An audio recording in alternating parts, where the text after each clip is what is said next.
Aloha, this is Dr. George Crumack from RenewYourself.net, and I have been adding and am still adding a whole range of Ayurvedic medicines onto my website.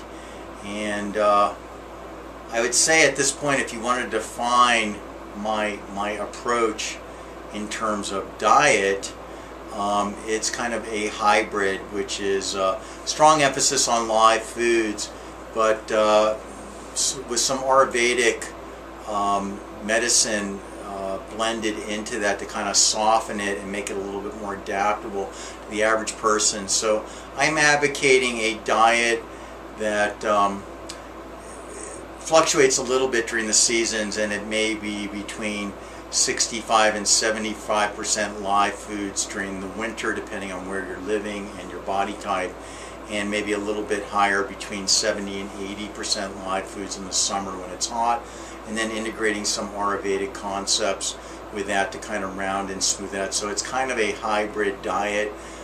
If you've been following various people in the live food movement, what I have been noticing, and I think I mentioned this last week, David Wolf's no longer advocating for the average person a 100% live food diet.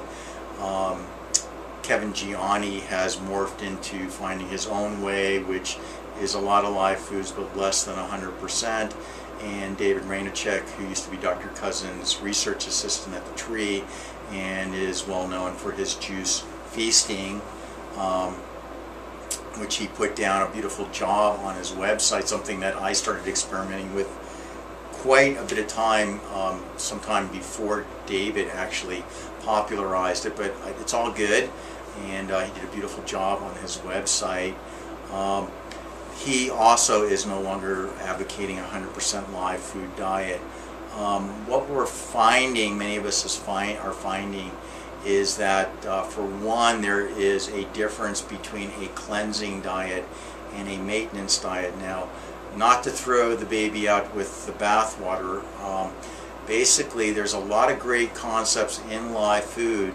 However, for most people, other than in the summertime, I don't find that necessarily being fanatical about trying to be 100% live foods is necessarily going to be any more productive for you than doing 70 to 75% live foods, provided those foods that aren't live and are cooked are the right foods for you, prepared the right way.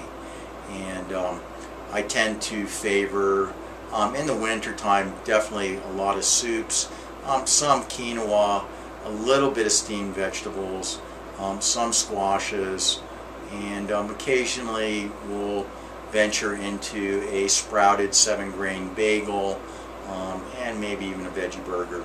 So a little bit of room to maneuver. I'm in the wintertime doing mostly raw until dinner, and then maybe some salad with a soup, and sometimes a veggie burger, sometimes some quinoa. A little bit of variety there.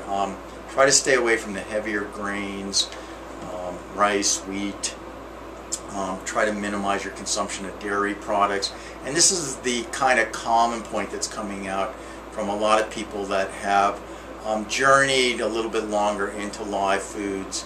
My feeling is that in northern parts of Europe in the winter time, that's actually not a great idea. I lived in Belfast in the UK for about 4 years, and actually did do the diet 100% live food for a year that I was there, and I can speak from experience.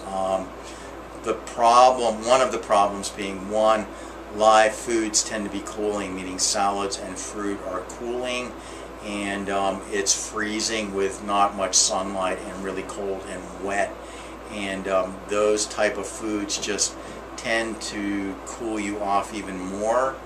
And I know there's ways of working around it, but it really is not that normal in the wintertime. If you look around you, there is nothing growing in those areas.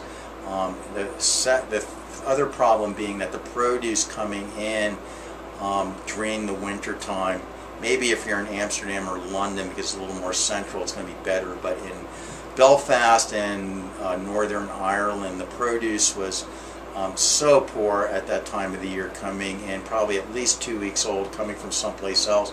And the organic produce tasted like eating cardboard. Obviously, if 70 to 80% of your nutrients are coming from fruits and vegetables and they don't have much taste to them, they're not going to have a lot of nutrients and life to it, and that can cause a major depletion. My experience coming back after a whole year doing that in the UK, moving back to San Diego in May, you could put your hand about a foot out from my stomach or solar plexus area and feel cold coming out, like you're opening a freezer door. And obviously it doesn't take a lot to figure out that that's probably not a good idea.